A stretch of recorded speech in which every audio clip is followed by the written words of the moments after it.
Ever since the Fed got serious about tamping down inflation back in November, I've been warning you that the menu of workable investments has shrunk dramatically. It's going to be my theme. It started with the Investing Club in November.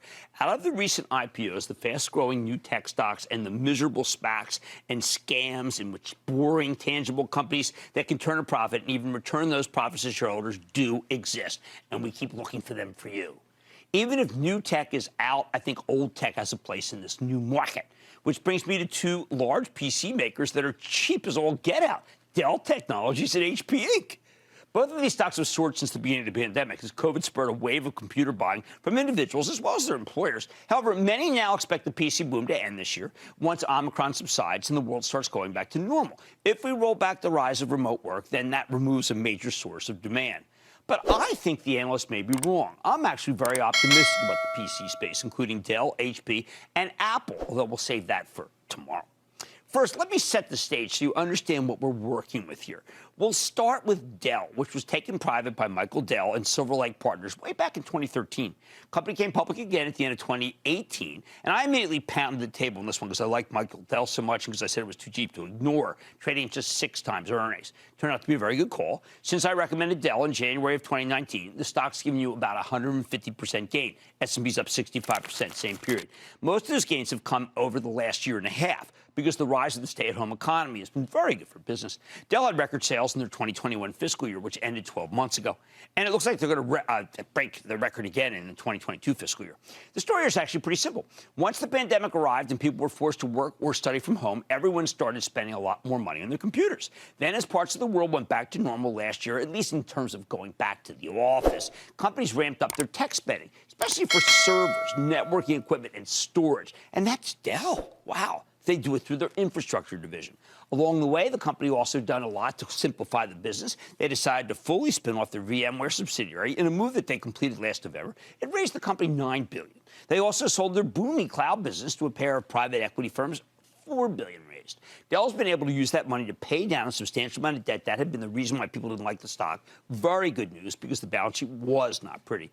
They had nearly $54 billion in debt at the end of January 2019. They're now down to $32 billion. They just throw off the cash, and Michael Dell's there, and I like him. Now, in late November, Dell reported its most recent results, and it knocked it out of the park. 21% revenue growth, 17% earnings growth. Both of their core businesses were on fire, especially Client Solutions, which includes that PC biz, up 35% year over year. Even better, management gave phenomenal guidance for the next quarter. The analysts were looking for $25.5 billion. Dell said it would be more like $27 to $28 billion. After the quarter, Morgan Stanley's Katie Huberty, the best tech hardware analyst on Wall Street, pointed out that Dell's taking share in commercial PCs, and they've got a nice backlog on the storage side of the business, too. In response, the stock jumped 4.8% the next day, ultimately rallying all the way to 60 and change a little more than a week ago. But thanks to the market-wide meltdown, you get it $55. I don't know, man. This is what I'm looking for. Hey, how about the HP PC and printer business of the old Hewlett-Packard? Here's a stock that was really struggling in a couple of years before the pandemic. But then Enrique Lores took over as CEO in late 2019. He's masterminded a brilliant turnaround. Doesn't hurt that they've gotten the same boost as Dell from the pandemic. If there's one wrinkle here, it's the attempted Xerox merger orchestrated by activist investor Carl Icahn. Very weird situation. Smaller company trying to buy a big one.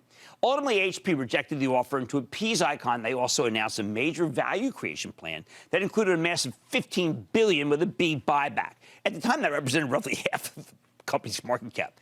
Fast forward to the most recent results in late November, HP smashed the estimates, 9.3% revenue growth, phenomenal 52% earnings growth. They also gave you very bullish earnings guidance for the next quarter and the full 2022 fiscal year.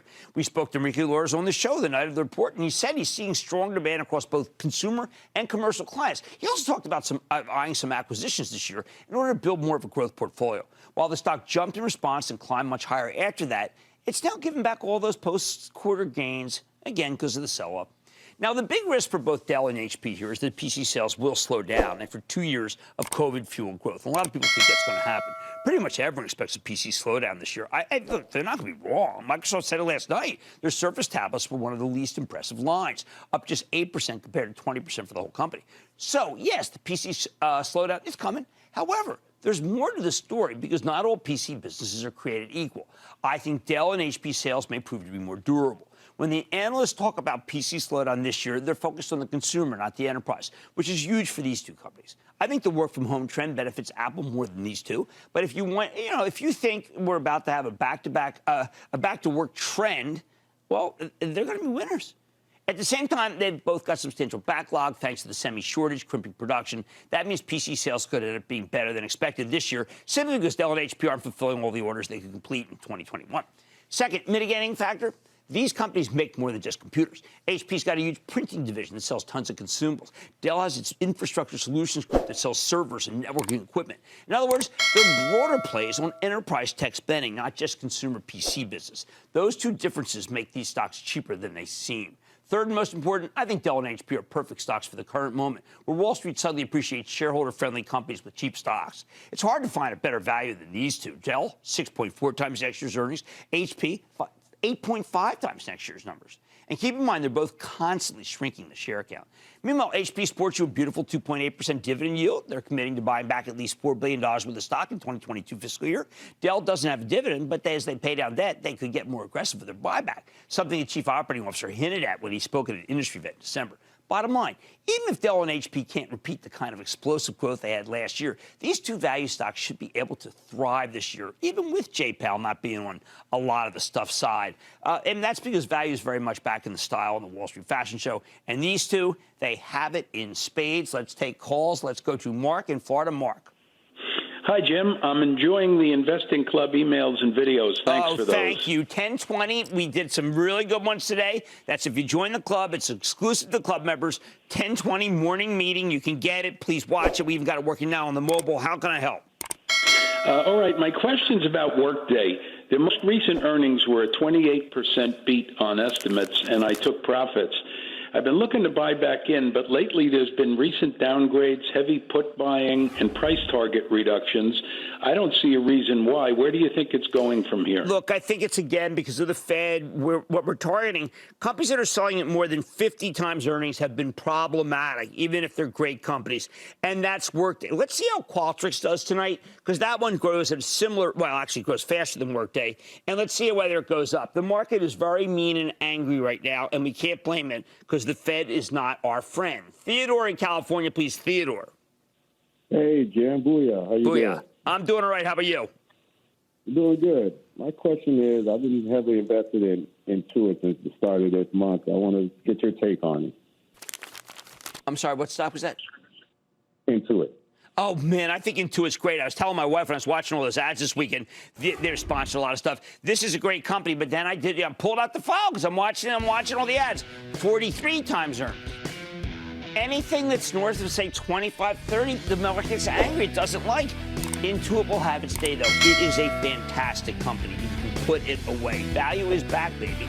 And that means that even if Dell and HP don't have the same kind of explosive growth as they had last year, they could still thrive. Self-help matters. Much more Mad Money ahead, including my exclusive with Qualtrics that I just mentioned. With tech stocks under pressure, could Qualtrics be a way to play the struggling sector? Maybe you can just put it away. I'm talking to the company's top brass. Then Microsoft reported last night and provided a valuable insight and lesson for investors.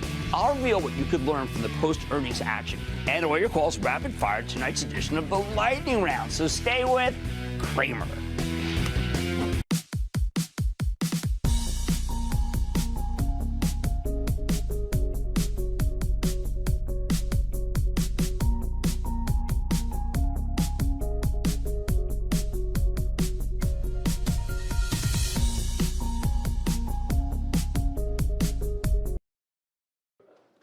Shepard Smith here. Thanks for watching CNBC on YouTube.